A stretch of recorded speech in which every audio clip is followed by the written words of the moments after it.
Selamat siang guys, hari ini Minggu 5 Juni 2022.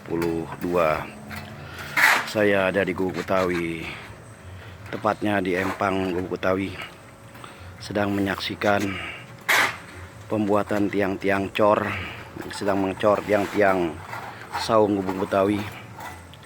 Ini sedang dikerjakan. Ya, ini yang sudah dicor papannya. Jadi kita akan cor. Ini panjang. Ini dikerjakan oleh Mang Ibik dan Abang Kiro.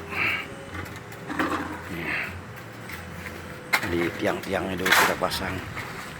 Saya itu baru bantalannya. Saya tiang-tiangnya udah jadi, baru bantalannya. Jadi nanti di sini ada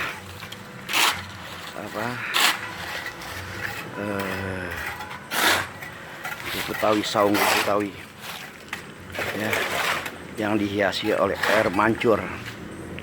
Ada kurang lebih 42 air mancur. Patung-patungnya sedang kita pesan. Tadi sudah datang 2.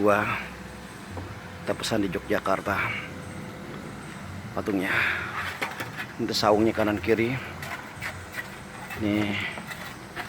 Jadi di sini ada saung buat panggung. Ya. Nanti ada saung buat panggung. Sini ini ada saung buat panggung. Nih, ada air mancur juga. Jadi mohon doa teman-teman sekalian agar saung Gubuk Betawi ini bisa diselesaikan. Yang paling tidak ketika saya pensiun, saung Gubuk Betawi ini sudah kelar. Amin, dan bisa digunakan. Amin, amin. Ya Rabbal Alamin. Jadi inilah saung Gubuk Betawi. Ya. Amin, amin. Ya Rabbal